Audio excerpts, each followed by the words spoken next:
Okay, fellas, we're here with the inaugural episode of the Outdoor Adventures podcast. I got Kyler Glasky with me with Wildland Property Group, Dylan Williams with West Slope Outdoors, my brother Charlie, who's an outdoorsman, father, paramedic, myself, Sam Williams, outdoorsman. I don't really need to say anything else about what I do. Get people in debt for 30 years. So we're here to talk about why we hunt, or why I hunt as an individual. And, you know, it's our first time doing this, so we've had some technical difficulties, you might say, and we've got headphones, but we don't know how to make them work. So we're going to figure that out. It's going to get better, and we're excited to talk about the outdoors. So I'm going to turn it away to Kyler to tell us why he hunts. Yeah. There's a lot of reasons why I hunt. I think the biggest reason is I love being outside and nature, and it makes me feel good. And I like to eat. I like to eat what I kill. I have a hard time buying meat at the store that's been like commercially farmed, and I don't know. It's not for me. So anytime I can eat wild game and be outside, it's my jam. How many years have you been hunting?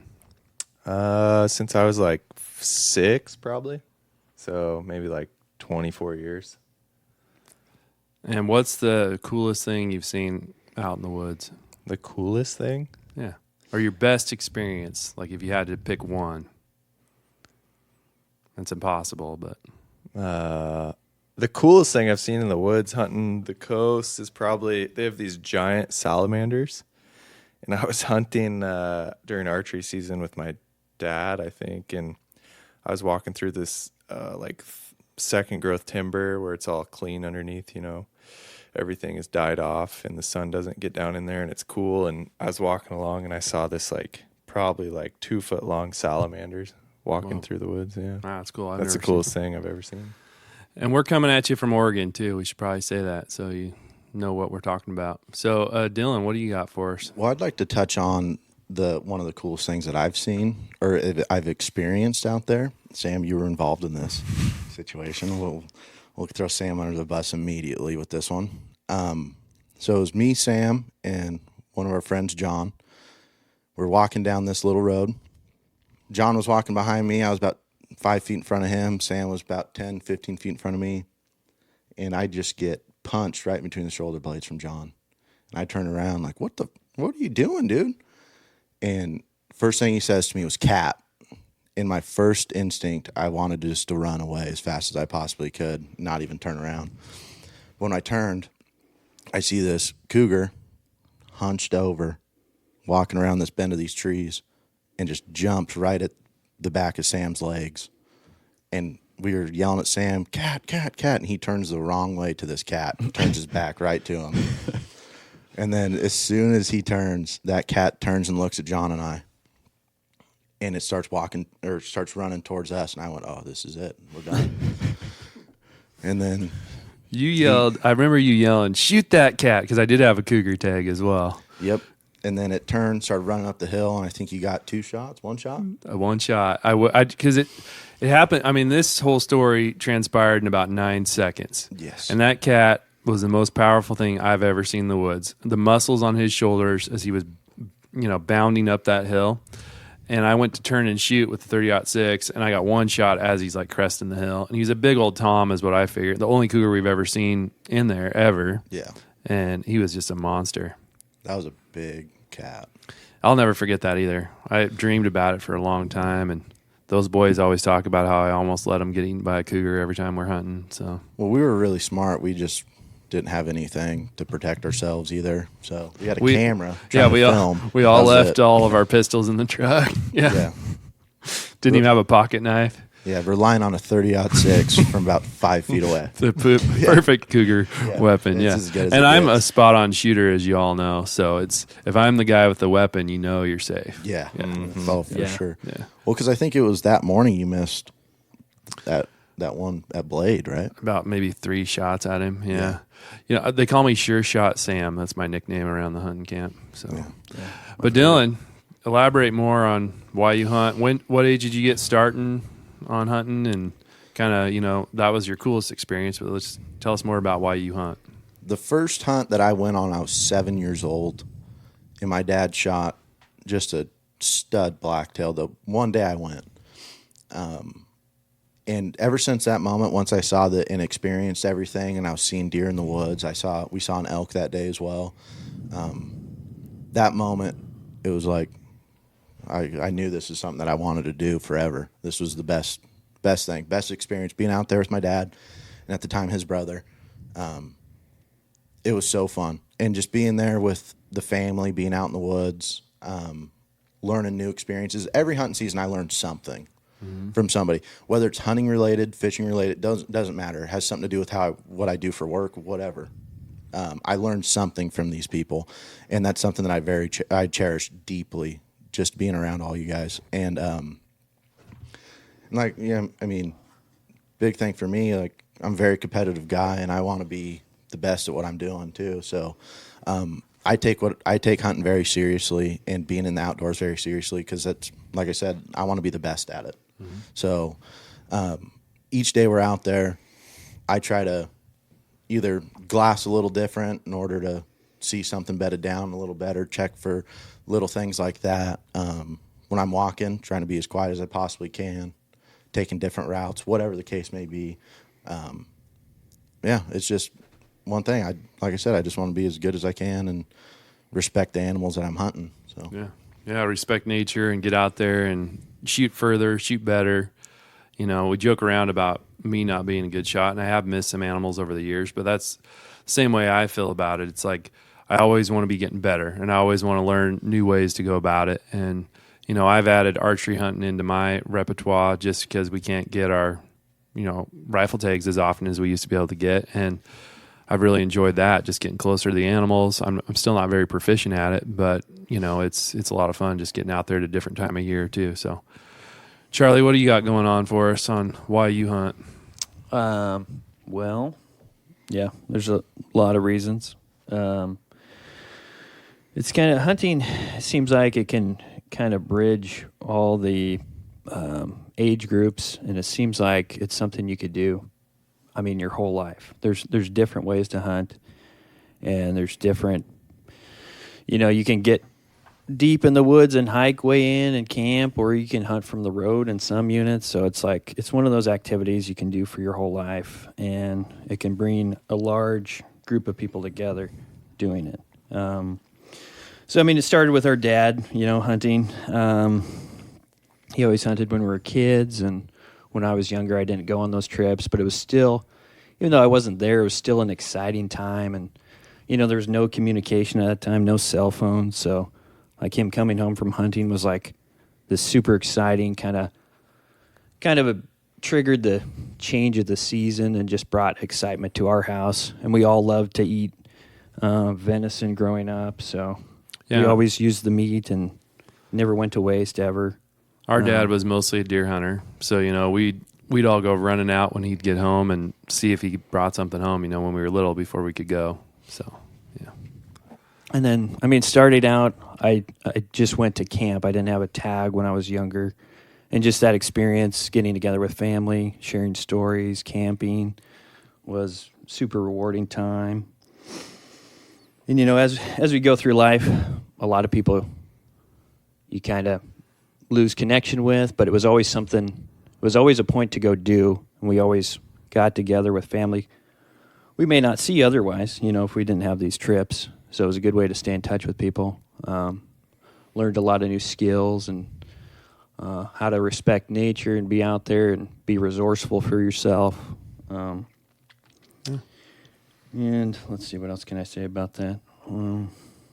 It's just brought a ton of memories, and over the years, I've tried to get better at it, but at the same time, I don't want to research a lot of stuff. I like just kind of learning what was handed down for me from dad and my uncles and things like that, and just kind of building my own skills in a way, as opposed to listening to different information that's out there.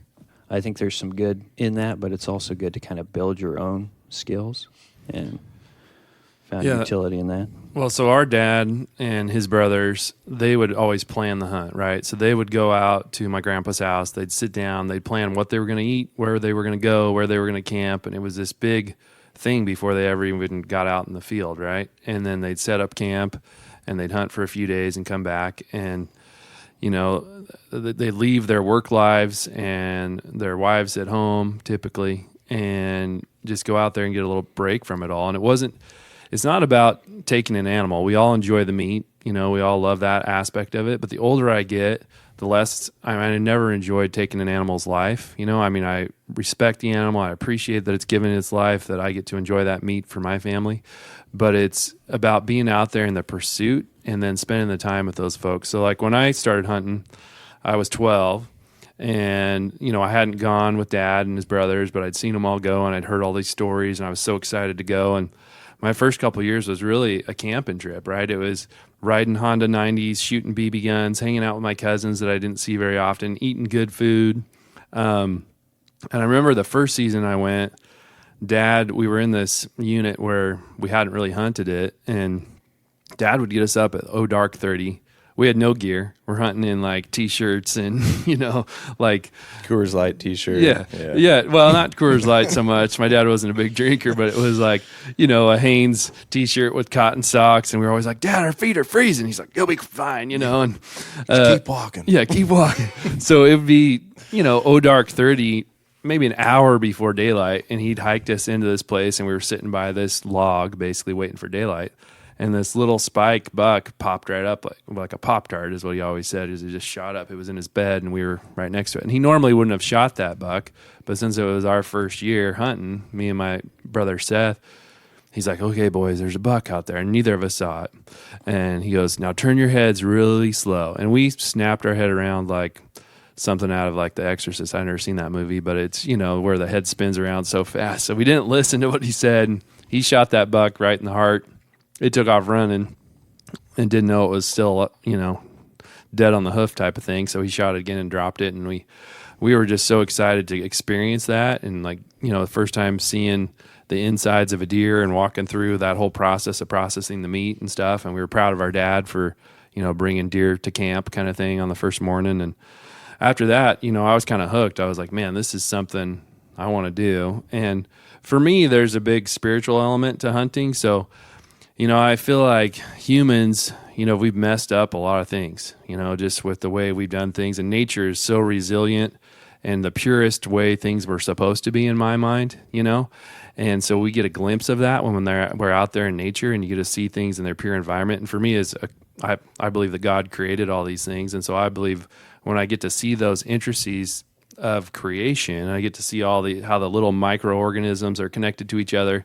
And I studied fisheries and wildlife in college, and so like I love the science aspect of hunting too, and just how everything's interconnected and how you can learn behaviors and patterns of animals and what they do. And I love seeing big bucks and little bucks. And I mean, I'm mostly a deer hunter too, but I like elk hunting and bird hunting and all that. So for me, it's like I've never had a bad day in the woods, but I've had a lot of bad days doing other things, you know. And the other piece that I wanted to touch on was just all of us live these regular domestic lives where it's like, you know, pick up the milk and the eggs and take the kids to school or whatever you got to do. And there's nothing wrong with that. And we all have women in our lives that are willing to let us go out there and do something different. But getting a break from that and refreshing the tank and being able to come home to your family after having an adventure out in the woods, like those are times that you just, kind of like what Dylan was saying, you just never forget them. You know, I have a hunting journal. My wife's one of these amazing people that journals all the awesome things that our kids do. I journal every hunting trip I go on, and I write about what experiences I had, and I figure maybe my kids will read it someday, maybe they won't, but for me, it's like I want to keep those memories. There was a time I was hunting with your dad, Dylan, and his brother, Chris, and I totally forgot that this 4-point encounter we had for like 2 years. And then that's when I started journaling after that, because I was like, okay, I don't want to ever forget. And like they were telling me the story. I'm like, no, I wasn't there. And they're like, yeah, you were. You know? So after that, I was like, okay, I'm never going to forget it. And I'm just going to share, you know, one other thing in regards to just a story that happened for us. And Charlie was with me. We were elk hunting. It was only my second time elk hunting, and I had a cow elk tag. And, we hiked up this hill right behind camp, and we went all the way up to the top, and we had fresh snow every day. I didn't realize how awesome the conditions were at the time. Fresh powder every day. We tracked elk every day. We smelled elk every day, and we would get on the herd every single day, which just doesn't I've never had a trip like that again. And when I dropped that cow elk and we're sitting next to her and I'm looking at this thing, number one, was just in awe of how huge she was and how beautiful she was, and just grateful that all the things we had done had ended up with this animal on the ground that I was going to be able to put in my freezer. The other thought I had was, how the heck are we going to get out of here with this thing? I remember looking at you, Charlie, going, now what do we do? Yeah.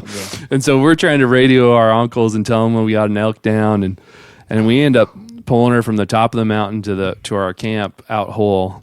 But our uncles had heard our call for help, so they came squirreling up at one point in their pickup, and we'd gotten about halfway down the mountain.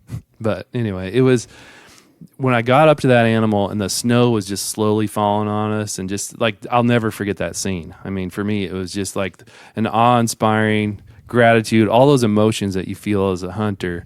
And I think until you experience it, you don't know what it's like. And like on my way to coming in today, I drove by Burgerville, which is a local fast food joint here, and they had a sign on their thing that said, rosemary fries are back. And I just started thinking, that's why I hunt, because I don't care that rosemary fries are back. You know what I mean? Like, we can spend all of our attention on all these other things that don't matter.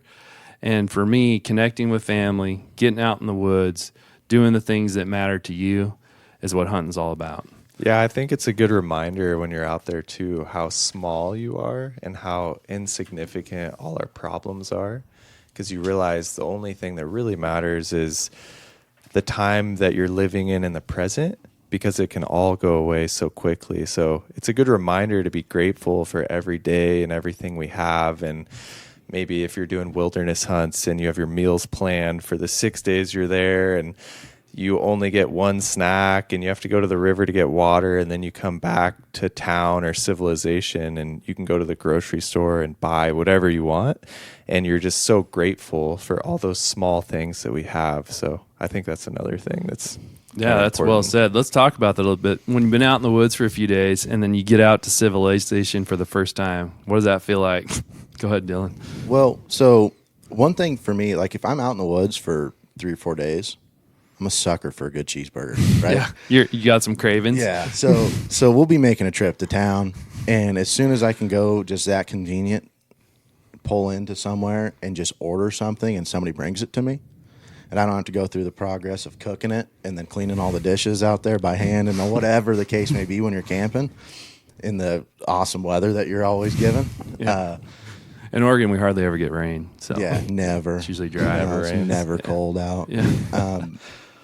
But yeah, like just those little things, like Kyler's saying, that you really think of, like, man, why do I take this for granted sometimes? Mm-hmm. And then that little break away, and you're out there, and then you get to come back to it. It's just that refresher that I think a lot of people need. Yeah, so, you're like, man, life is good. Yeah. There's I have everything to be grateful for. And it's unfortunate that we have to go out to the woods to be reminded of that, but it's also a great opportunity to be reminded of that. So yeah, you experienced like some of the coldest times you've ever had. Like Charlie, remember that time on the back of that pickup we got a ride from another hunter? It was the coldest I've ever been in my life. And then it was snowing, and they had their ATVs in there, and we were turned around, and they found us, and we're standing pretty much upright in the wind and the snow. And we got back to camp. We put our whole arms in the wood stove to try to heat up, and then we ate some bacon scraps they had used to cure the pan with. And my uncle got back, and he was like, "Who ate that?"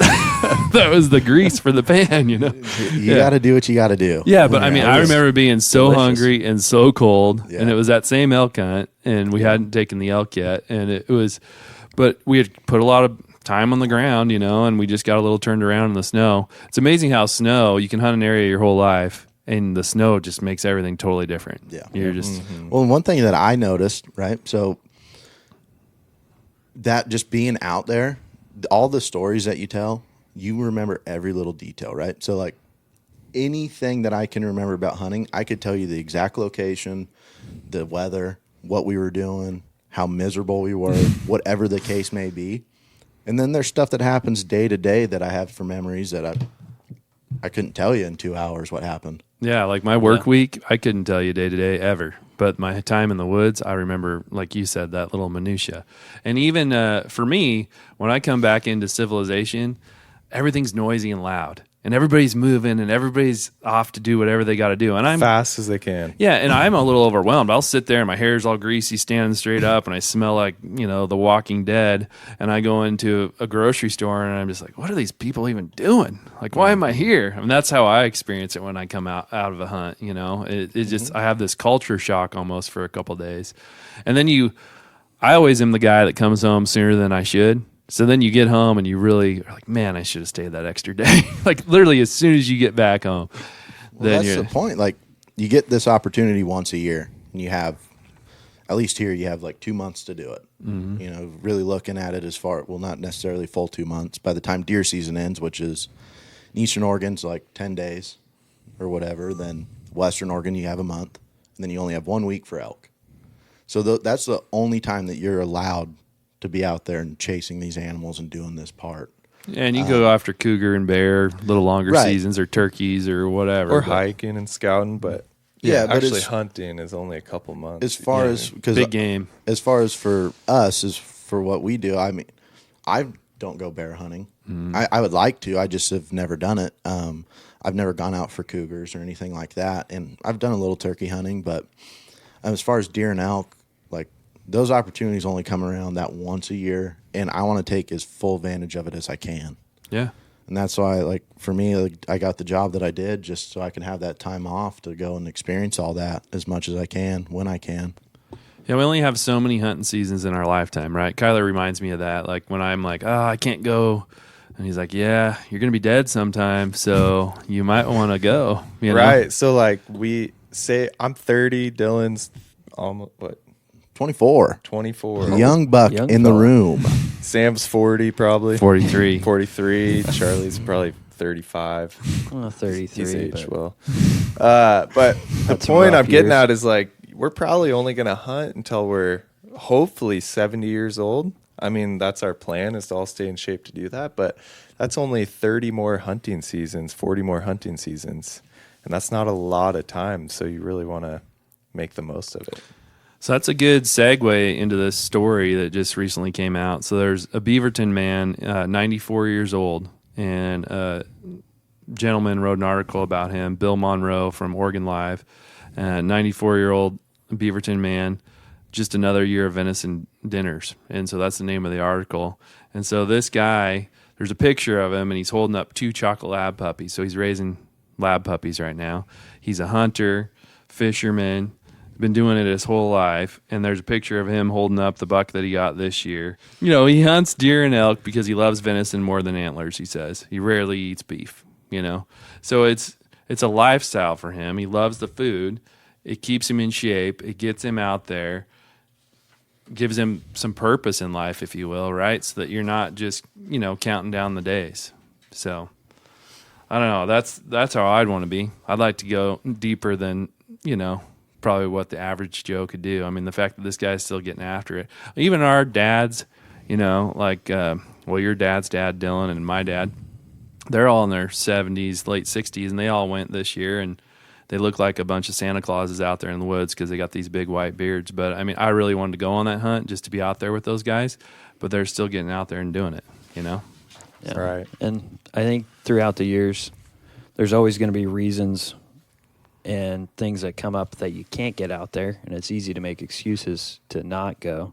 But I regret not going this year with those guys. But I didn't have a tag, and so it was hard to convince my wife that I should go out there. But it's been tough. Like, my wife was not exposed to hunting at all growing up, and so the whole concept was foreign to her.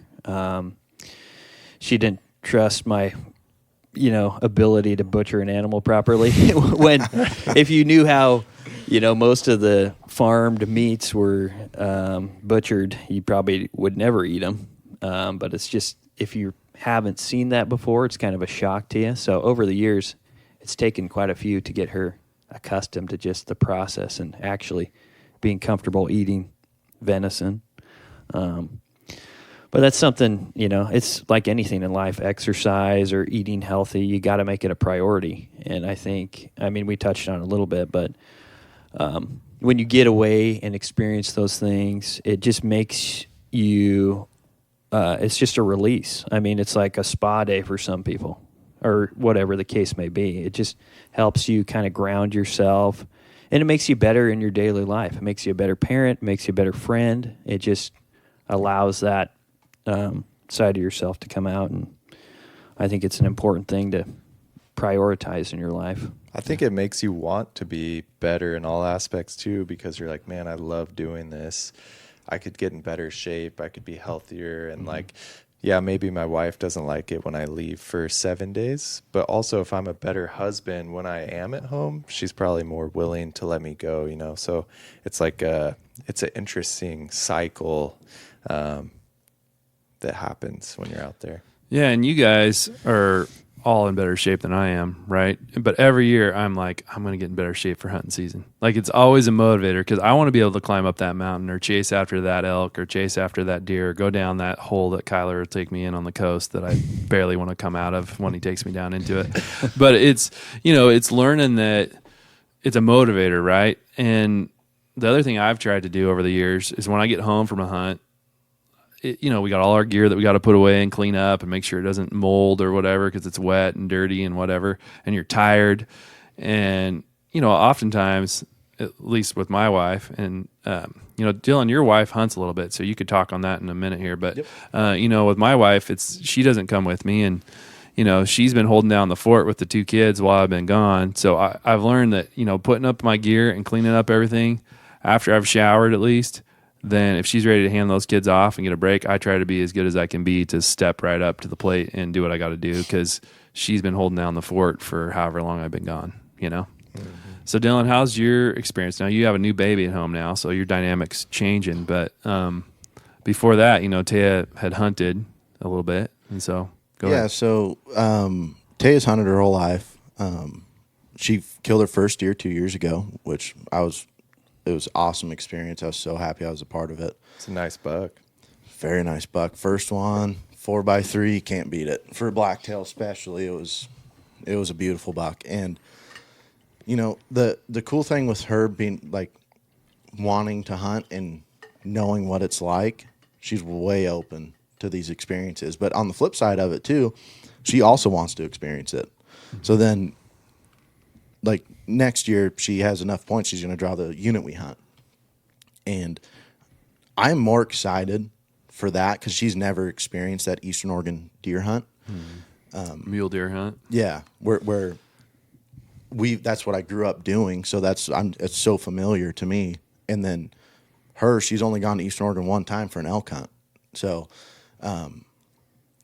and she loves the unit, the one we're going to. We've been there a few times for camping trips, and we've seen a bunch of deer. And the fact that she gets to actually do that and experience it, I'm more excited. I'm already planning it, and we're a year out.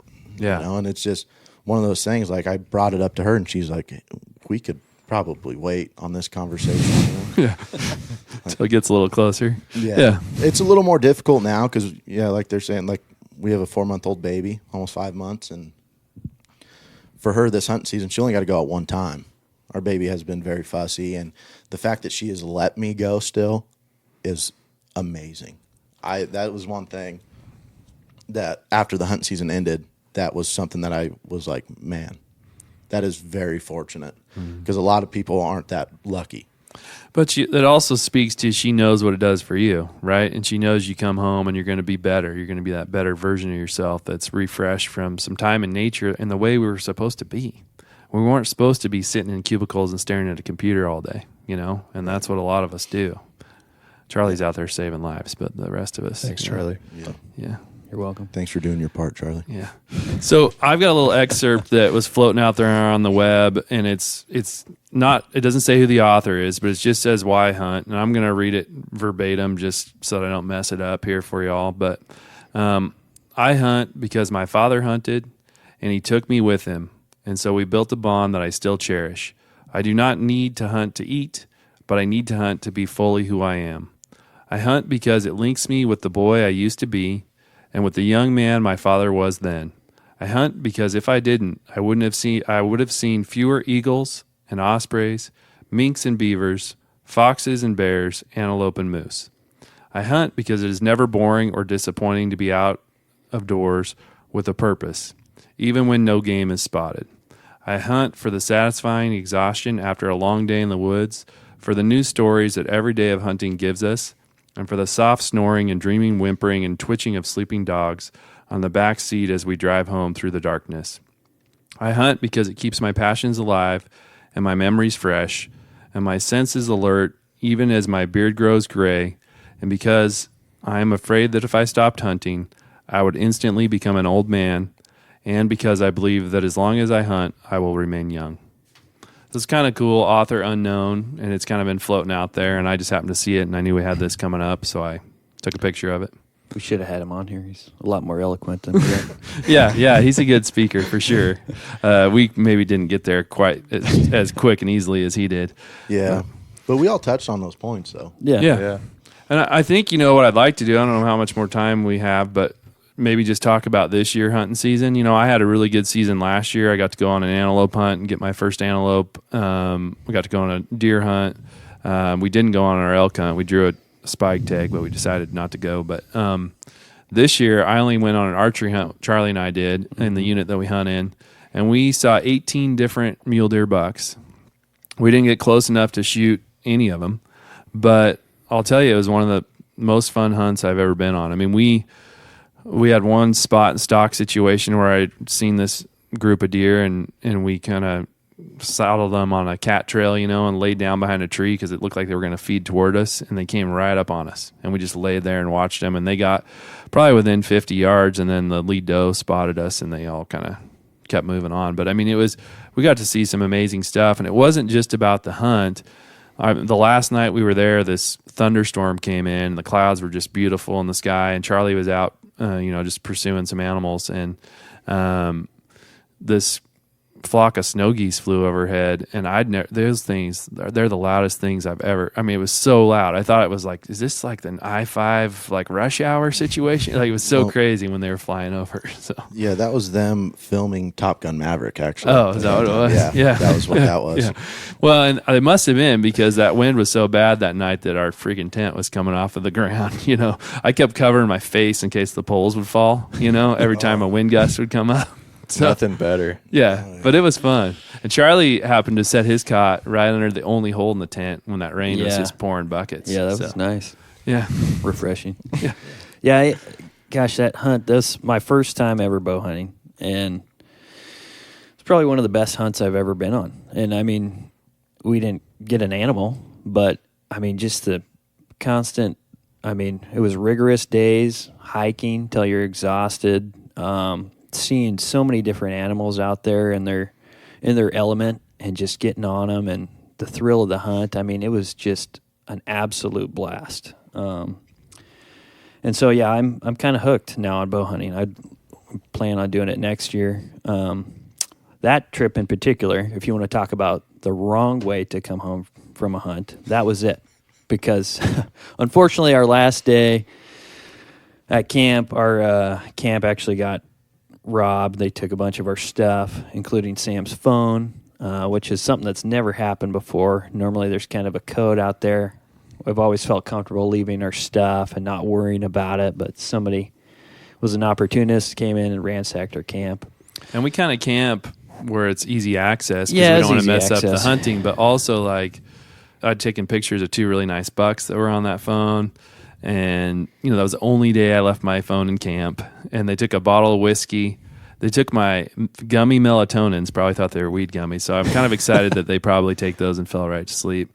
And then they took my gout pills and Charlie's whole duffel bag full of clothes and my frame pack, which was my biggest loss of that. But, yeah, it soured us a little bit. But at the same time, it's like, well, we're just going to camp a little deeper in next time, But even with that, the terrible end to it, we still one of the most memorable and fun hunts I've ever been on.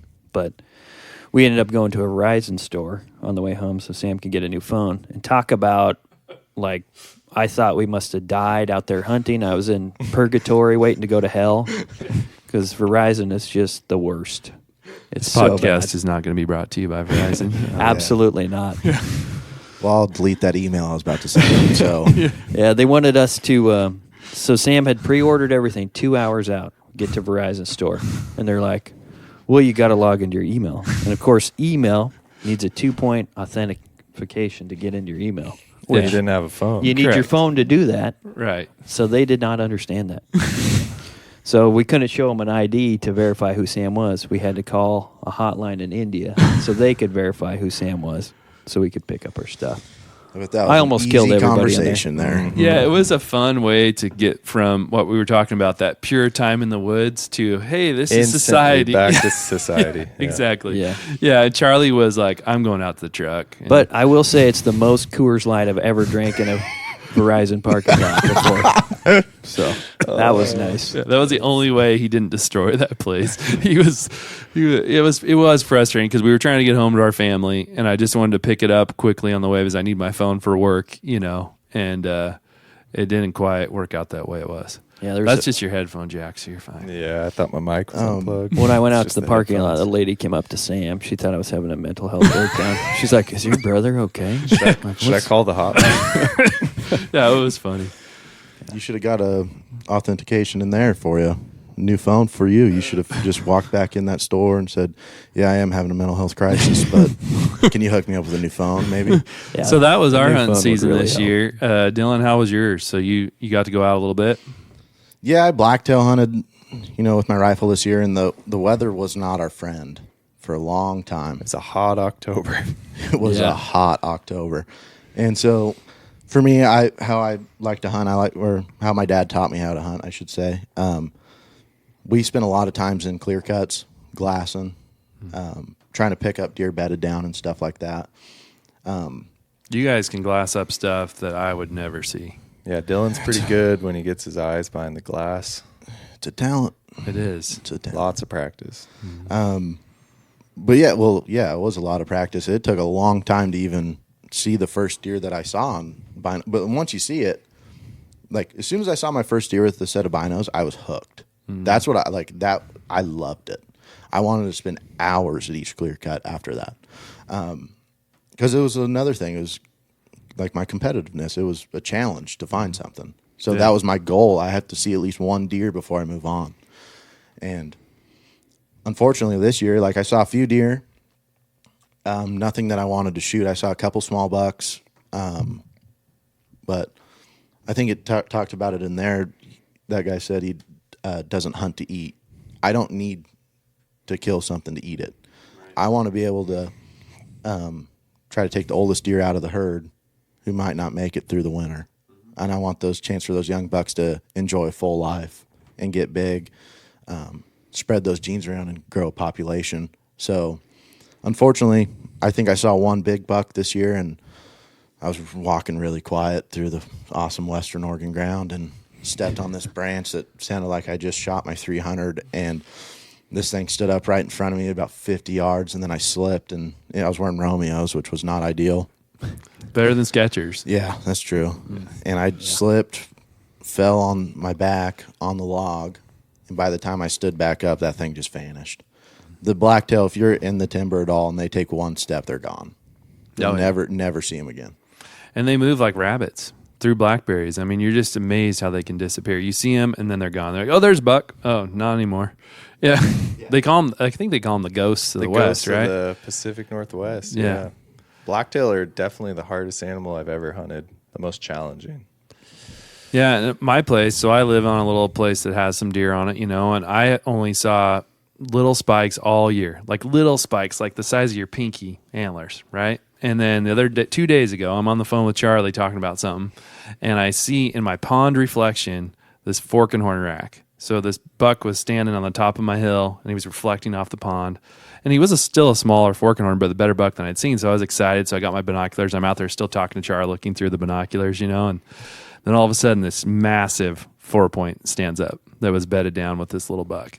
And I said some explicit words probably, but something along the lines of, there's a hog or something like that while I'm talking to Charlie, because he turned his head, and how a big buck, when they turn that big rack. And I mean, obviously I don't have a tag for this time of year. I'm not hunting. It's just seeing those animals and how beautiful they are, and just the difference between a big buck and a little buck and the amount of meat that you get. And I think that's what a lot of non-hunters don't get. Why would you want to kill something so beautiful, And it's not about taking the animal's life. We love the meat, we enjoy the meat, but kind of what you were getting at, taking that older animal out of the herd that's probably, got a few years left. I mean, the average lifespan of a black-tailed buck is 12 years, whereas a doe can live into her 20s because they're fighting with each other. I mean, half the bucks in my neighborhood, their antlers are snapped off by the end of the season. After the rut. Yeah, so, those big bucks hammer those little bucks, but once they reach that point where they're starting to, limp a little bit or not get around. And granted, neighborhood bucks are going to live till they die, right? Most likely, or unless a coyote gets them or something like that. But anyway, I like the idea of trying to take a more mature buck, but I also love having meat in my freezer. So our hunting parties have always been historically, 8 to 10 tags. So my mindset was always like, put some meat in camp no matter what, Well, I got something I want to touch on a little bit with your college background. Would that lifespan change for where those deer are located? For sure it would, yeah, and what they're eating and what they're doing and how much fighting they're doing. So that's just an average, like from what the research I've done. And honestly, like I want to say, they say an average blacktail buck is 8 to 12 years. So 12 is like on the higher end of a lifespan. So a town buck or a buck that's eating corn or out in the alfalfa fields and being left alone, not really being chased by very many predators, he's probably going to live longer than a buck that's really, out there in the thick of it, Yeah, and then because I always talk or hear people talk about the age of deer, and every time, or at least for our hunting party, 6 or 7 year old, they're pretty excited about. Oh yeah. So I haven't heard very many people or have seen anything on Facebook. I'm part of a lot of hunting groups and stuff. Like, I don't see anything above that range. Yeah, I think it's unlikely that they get past there between hunters and predators and all that. And I mean, even the difference between a 1.5-year-old deer, he was nursing the year before, and a 3.5-year-old deer, you're talking 3 times 40 the meat. pounds, Yeah, probably. I mean, it's unbelievable. I mean, that one year Charlie got his big 4-point and I shot a fork and horn. We piled those meat piles next to each other after we cut those deer up. And it was, I want to say you had triple the meat that I had. Yeah. It was a big difference. So, Kyler, tell us about your hunting season this year. You got to go to Idaho and tell us about that. I hunted for about 3 months straight. It felt like by the time hunting season was over, I'm ready for a break. I think you like the pain a little bit. I do, yeah. So this year, my buddy Josh Heckman, it was his first year bow hunting, and we probably put in maybe like 70, 80, 90 miles on the coast. We probably hunted a total of like 16 to 20 days. And we had some good encounters with elk. And that was archery. Yeah, that was archery. We had bull's bugle and just some challenging conditions with it being so dry and bulls getting hung up across drainages. But it was fun, and Josh and I grew up together and played sports together, and we used to fish every day that we could, and he's a good buddy, so we kind of reconnected, and it was a special summer for me in that regard. And then this is the first year I had I've never rifle hunted, and this is the first year I rifle hunted for blacktail in Oregon, and I went out a few times, and it was hot and dry, and we saw does and a few spikes. And my buddy Lyndon calls me the last week of the season. He says, "Hey, we got on some bucks down here on the coast. Why don't you drive down?" So I drove down to where he's from, and he went out the day before and killed a little fork and horn. And then his buddy Dylan the next day killed a giant 4x4 that he's been watching all year. And then we went out the next morning and glassed, like, I want to say 22 deer in about 4 hours. And I happened to be fortunate enough to see a fork and horn down in a clear cut about 150 yards from us. And I shot him, and that was my first blacktail, and that was awesome. And yeah, so that was great. And then Lyndon and I went to Idaho. This is our third year. We went over to Idaho to hunt deer and elk. We both had elk tags, but we hiked some beautiful country. Got on some fresh wolf tracks. I think the elevation changes over there were crazy too, hiking. We started at like 3,500 feet all the way up to 6,200 feet. So that was a challenge in and of itself, but we were fortunate enough to take an elk, a pretty good bull over there in Idaho as well. So it was a good season. Yeah. Lots of fun and just connecting with my friends and being outside. And I almost like the experience of being with my friends out in the woods and seeing them be successful and experience nature more than being successful in my hunt. I don't know if that makes sense, but seeing the excitement and knowing how special it is to them, because I know it's special to me, and those are memories that I get to keep forever. And yeah. Yeah, that's was a kind of good what year. you were saying, Dylan. Like, you're more excited to watch Taya go on this rifle hunt than if you were hunting yourself, you know? Oh, for sure. And it's the same for about anybody. I want to see other people have that success and know the joy of it. Because, I mean, all that work that goes into it, when you finally get to that point where you're putting meat in the freezer, it's unreal. Because you know that, for one, you're going to save a bunch of money in groceries because you just put a bunch of meat in where you guys can eat it. But just that experience of being out there and going through all the challenges, because there's always adversity. Every single day there's a new challenge. Every day. But also, Kyler, I wanted to ask you, what was the reason why you guys picked Idaho? Idaho is it's gotten more challenging, but to get tags, but it's over the counter, out of state. So we could get in line and purchase tags for units that are a little bit more challenging to hunt. We hunt unit 17 in the Selway, and there's like one road into the unit, and it's the Frank Church Wilderness area. And so there's not a lot of people. Like when we were in there, all we saw were outfitters and maybe a few locals. But we wanted something challenging that was far away, no service, no town, where we could really get away from everything and like push the limit a little bit, I guess. And I will say the first year we did that was the most challenging and rewarding hunt I've ever been on. We got so cold and like we're put through some pretty extreme conditions, and I'd never done anything like that. And I was like, the first day I was like, man, I don't know if this is for me. Like, I don't know if I can do it. And then coming back from that with all those experiences and overcoming all the adversity, it definitely made me a better person. So, but yeah, Idaho we chose because it's easy to draw over the counter every year. Or you don't draw, it's just over the counter tags. Yeah, you only have to get in line with 30 other thousand people. Right? Yeah, exactly. Yeah. But yeah. 9 o'clock in the morning till 6 o'clock at night, something like that. Is it just me, or are the most miserable hunts the most memorable?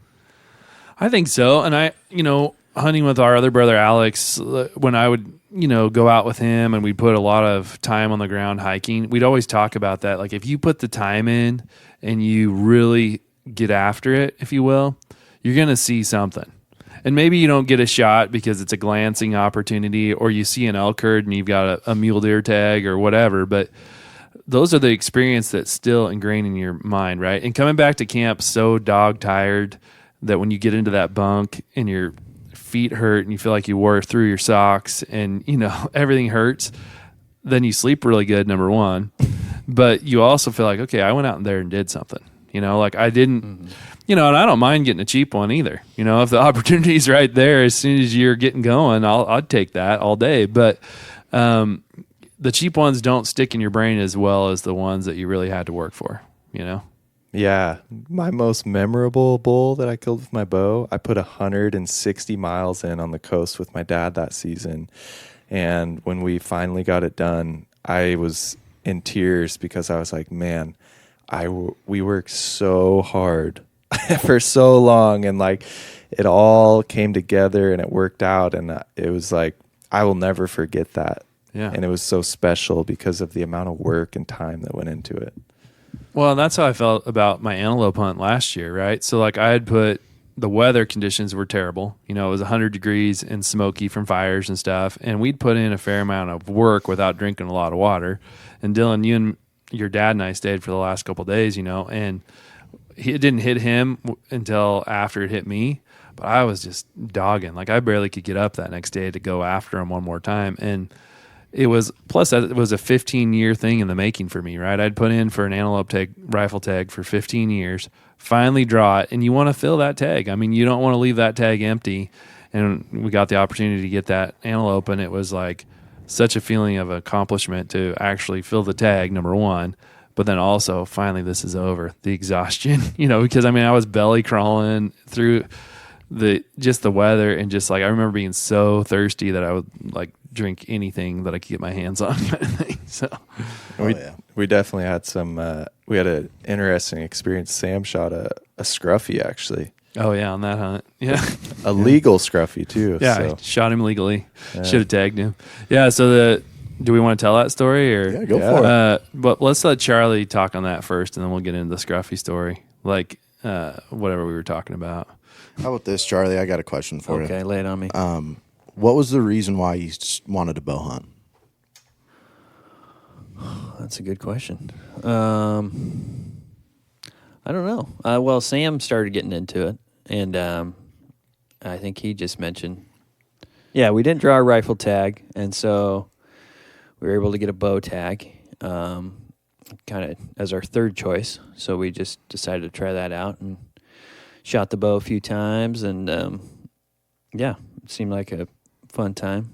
So I will say, though, going out there bow hunting was kind of like a nostalgic feeling. It kind of reminded me of going hunting earlier on, just because there's a lot less people. So you really feel kind of like you're out there, and, you know, there's not as much. Sometimes rifle hunting, the units get super crowded, and so it can kind of diminish the outdoor experience.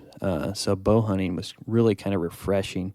It just kind of reignited that whole outdoor experience. And you just get the opportunity to see so many more animals and just a totally different way of hunting. So I really appreciated that about it. Yeah, for sure. I mean, like, we probably saw 3 other hunters, you know, versus rifle season, you know, you're out there beating the brush and then you hear a shot. You're like, oh, I chased a buck to somebody. Cool. You know?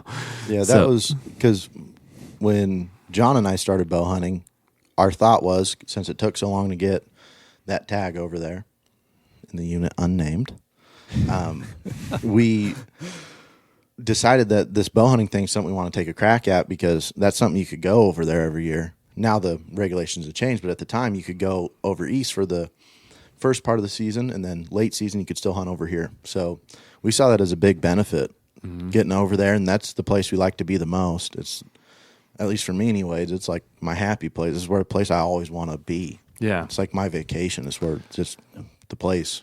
And they've changed it now where you got to put it in for a draw, but, you know, using it as your second or third choice, you don't use your primary points, you know, and you're still probably going to draw that tag and then be able to go on the hunt you want to go on. Yeah, there's definitely a chance. I think more people are starting to catch wind to it, though, as time's going on, because that's what, this is going to be the third year that's been in the regulation, so, or second? Second, I think. Yeah. Well, I think isn't it It's third for deer, second for elk, I think. Yeah. Because elk was a year later. Yeah. But still, that bow hunting, it's addicting. Yeah. Once you go and do it, and you have those close encounters, like at the time, like that's all I wanted to do. Well, and like the practice piece is fun, right? So I would go home every night and shoot 12 arrows right at my target, and it was just an unwind from the workday kind of thing, preparing. It's not like your arm's going to be sore from shooting a cannon like you shoot for rifle season. Plus, ammo's so expensive. But, you know, field tips, you're not going to probably lose an arrow. I mean, occasionally maybe, but, you know, you can get a lot of practice time in, which is also just helps with the anticipation and the build up and the excitement to go on that hunt, you know? Yeah. And well, touching on the losing arrow things, I've lost a fair amount of arrows in my day.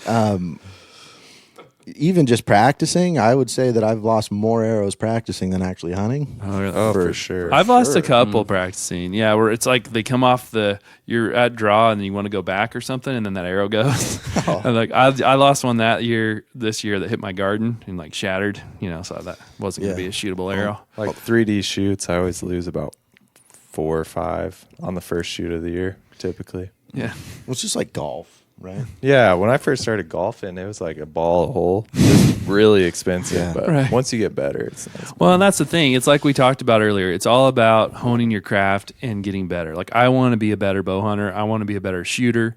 I want to get a sight on my bow where I can go out a little further, especially for Eastern Oregon. Like maxing out at like 60 yards is not ideal over there. So anyway, it's exciting. It's exciting to be a hunter. It's an exciting time to be a hunter. There's so much technology changes and stuff where, as far as on the rifle side, where you can, and even the bow side. I mean, the bow side, you look at how it's evolved over the years and how, favorable it is for a hunter. And I know there are some hunters that think, okay, I'd rather go old school and make it more challenging. And that's great once you've honed your craft. I'm not there yet, like I need that technology to have a sporting chance, Yeah, bow hunting was definitely like, I thought, to be completely honest with you guys, I thought that I was going to walk into that unit, freaking first day, 4-point done. Right. Like So- I was like, man, this is Yeah. going to be easy. Yeah. this is just handing it to me. And then once you start doing it, and for me, like I was shooting at these block targets. Me and John would hunt or shoot every Tuesday and Thursday, and we had this 10 target set up at my parents' place. Do like a 3D shoot, kind of. Did a bunch of different scenarios, and then once it's out there in the real world, and you're shooting at a deer or whatever the case may be, everything changes. Oh yeah. Yeah. Because you're not dealing with that buck fever when you're practicing. Man, I missed so many blacktail bucks the first 3 years I started bow hunting. I'd forget to breathe. My knees would lock out. I'd get all shaky.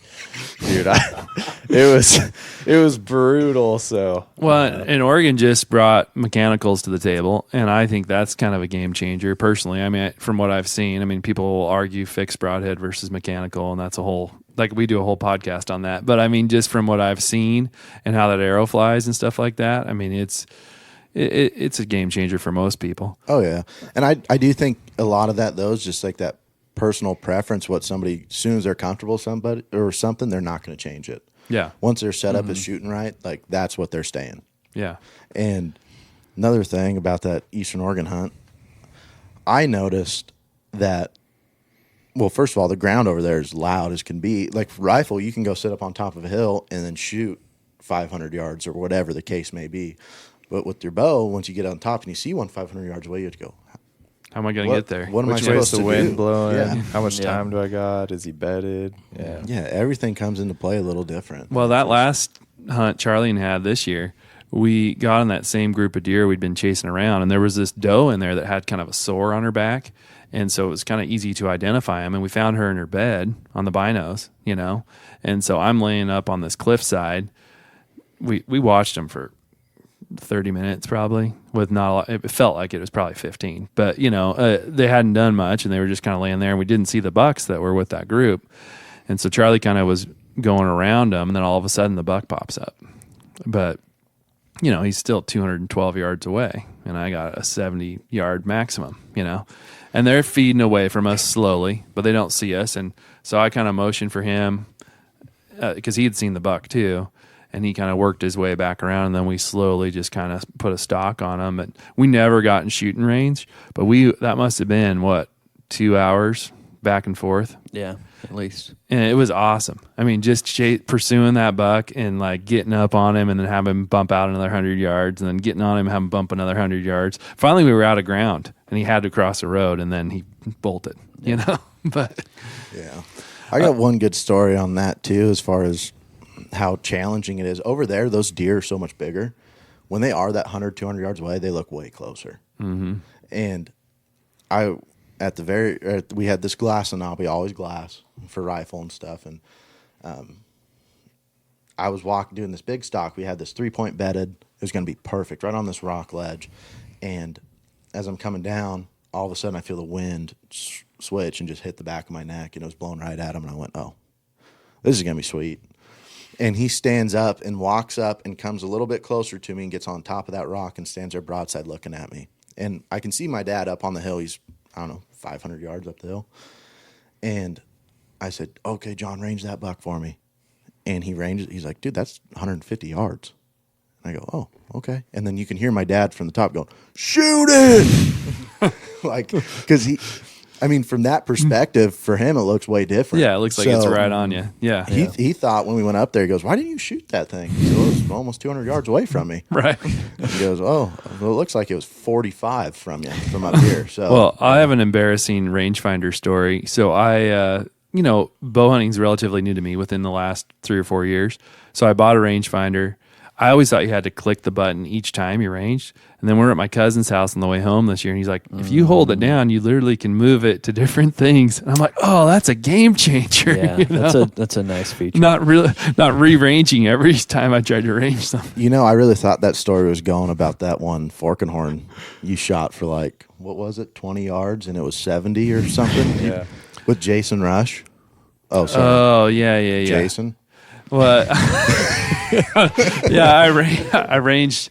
Yeah, that's right. I ranged it. I picked up something at 25, and the deer was at 75. So, it must have been a branch in between me and the deer. And I told myself it was my first year bow hunting. It was downhill, and my rangefinder accounts for inclination. So I was like, okay, trust your equipment. Pulled back at 25, still went up to like 35, and still danced at his toes a little bit. So yeah. Yeah, that's where I thought this story was going. No, that was a learning lesson, though. We'll share the antelope story another time, as we've already talked for an hour. Can you believe that?